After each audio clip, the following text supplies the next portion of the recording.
Olá, amante do terror.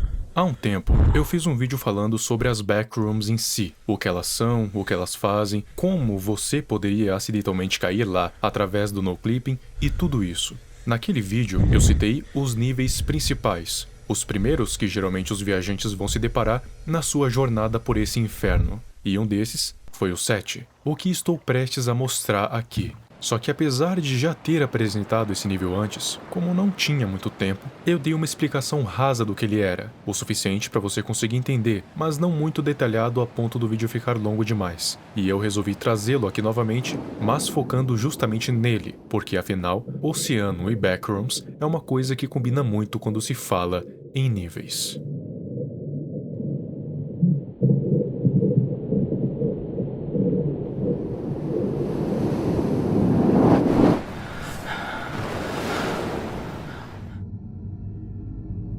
Mas vamos lá. O que é o nível 7? Assim que você entra nele, vai estar em uma sala, a qual chamam de sala de entrada. E esse nível é composto por duas, a de entrada e aqui está o oceano infinito. O nível 7, também conhecido como talassofobia, é um oceano que se estende por todas as direções sem um fim definido. Inclusive, é muito parecido com o nível 4000, o oceano da fronteira final. Só que a diferença é que aqui pode ser considerado ainda pior, e você vai ver o motivo. Explorar esse nível exige um grau muito avançado de preparação, não só porque seria necessário nadar, mas se você reparar nessa imagem, vai perceber que essa água é muito escura, não dando para ver absolutamente nada que tem embaixo. Mas fique tranquilo, porque explorações mais recentes concluíram que a possibilidade de algum tipo de vida marinha existir aqui é praticamente impossível. Não porque as águas são contaminadas ou impossíveis de se viver, é por conta das duas únicas entidades que moram nesse nível, que foram responsáveis por acabar com toda e qualquer vida remanescente que um dia já existiu aqui. Eu vou falar delas mais pra frente.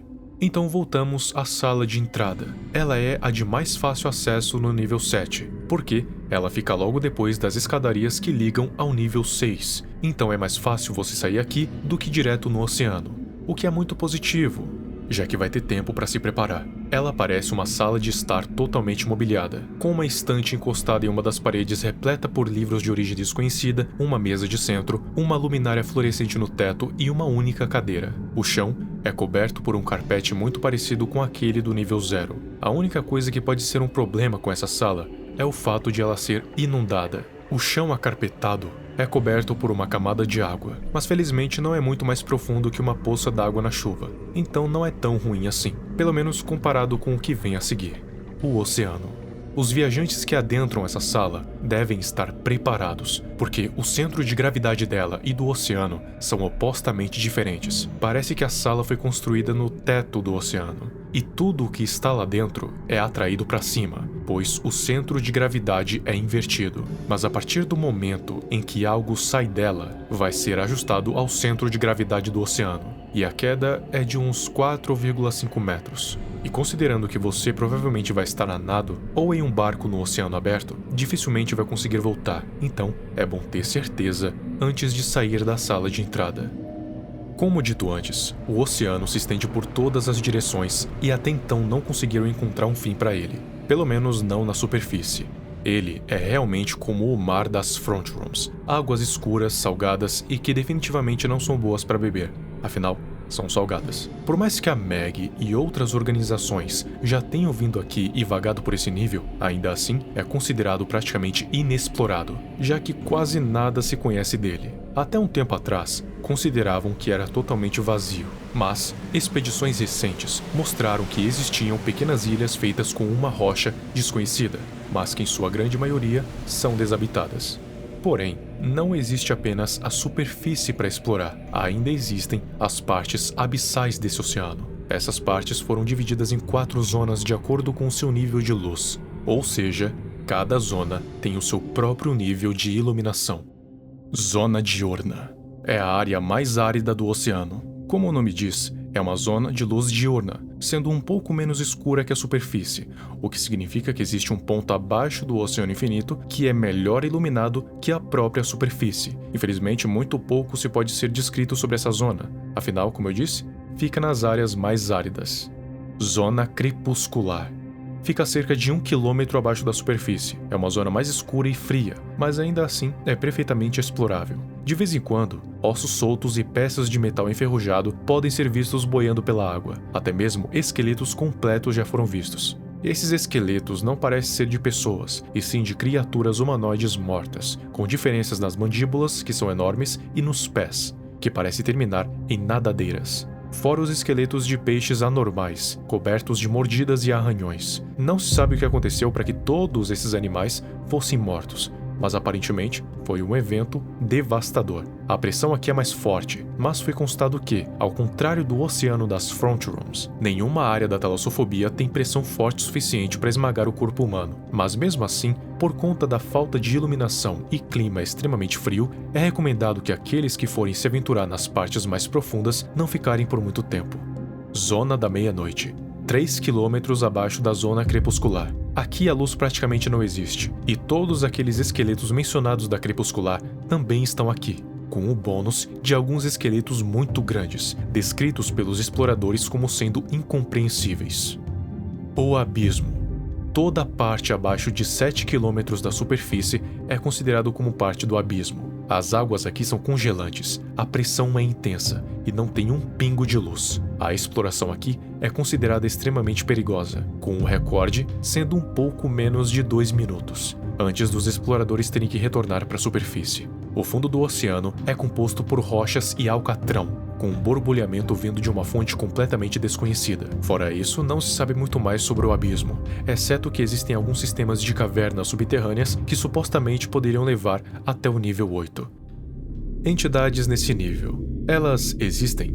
Sim, 2. Mas essas 2 equivalem por milhares. Antes acreditava-se que havia apenas uma morando aqui, a tal coisa do nível 7. Mas estávamos enganados, porque explorações recentes mostram que, na verdade, existe uma outra, chamada de Tini. Tini é uma entidade humanoide de 2,44 metros de altura. Ele parece ser uma mistura de humano, anfíbio e peixe, conseguindo nadar a 128 km por hora. Ele possui força, velocidade e resistência superior à dos humanos e da grande maioria das entidades, fora as suas habilidades inatas, como, por exemplo, um químico que expele da sua pele, que é capaz de desorientar outros seres vivos, a sua lança e garras capazes de cortar e perfurar aço, a sua pele como uma armadura natural e a carapaça ao redor da sua face que abre a sua mandíbula para uma forma letal de ataque.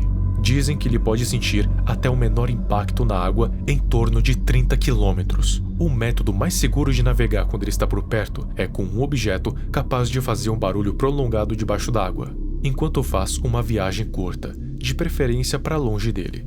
Nenhum tipo de ataque comum foi capaz de feri-lo fisicamente. Até então, somente 2 fraquezas são conhecidas: barulhos altos e a incapacidade de andar em superfícies sólidas. Isso pode ser usado como vantagem para ganhar tempo, mas dificilmente ele vai ser derrotado com isso. Dizem que ele e a coisa do nível 7 foram os principais responsáveis por acabar com todo o vestígio de vida que um dia já pode ter existido nesse nível. Nada foi capaz de ir contra eles. Acredito que os 2 estejam equiparados em questão de força e poder. Portanto, ficam empatados e chegaram a um acordo de ambos permanecerem em seus próprios territórios. Hoje em dia, Tini se limita à zona diurna e crepuscular, enquanto a coisa do nível 7 está na zona da meia-noite e no abismo superior. Ou seja, não tem um porto seguro nesse nível que seja longe dessas entidades, que cobrem praticamente todo o oceano. Existe somente um posto avançado nesse nível, e ele é chamado de Fort Surrender. Ele fica na ilha mais próxima, construído por móveis ligados por alcatrão. Esse posto avançado tem um número de membros desconhecido, mas não é muito alto. Não é recomendado se aproximar deles, já que é fato, todos eles são completamente hostis. Fora esse, não existe mais nenhuma base, posto avançado ou comunidade, já que construir aqui é praticamente impossível por conta da falta de recursos. E do Tini. Quanto às entradas e saídas desse nível, o único modo de entrar aqui é através da escadaria do nível 6. Não há outra forma conhecida de entrar aqui. Quanto às saídas, existem 3, mas nenhuma delas é 100% confirmada, já que são todas perigosas demais para se aventurar. A primeira e a mais conhecida é através de uma caverna bem específica no fundo do abismo, Daí você já consegue perceber o quão complicado essa saída é, já que a exploração mais longa registrada foi de no máximo 2 minutos. A segunda, e fortemente desencorajada, é nadar até o abismo e ficar inconsciente lá. Dizem que se você fizer isso, vai acordar no nível 83, que é um submarino afundado que fica no fundo de um oceano. E esse oceano é justamente o do nível 7, então é quase trocar 6 por meia dúzia.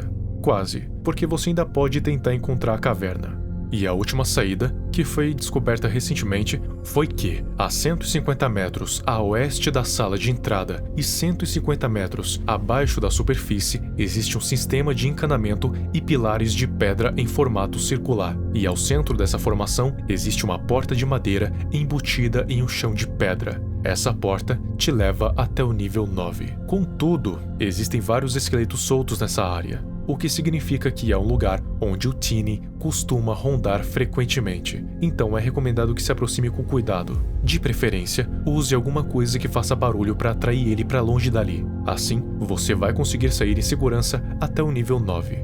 Mas o nível 9, apesar de não ser mais o oceano, e sim uma área suburbana, ainda assim é infestado de entidades, tipo Death Moths, Smilers, Skin Stealers, Hounds, Rats, Death Rats, Jerry, Warning Kites e Transporters, fora as entidades próprias desse nível, que é o The Nigbur Watch, The Observer e o The Mangled. Então, de qualquer forma, boa sorte.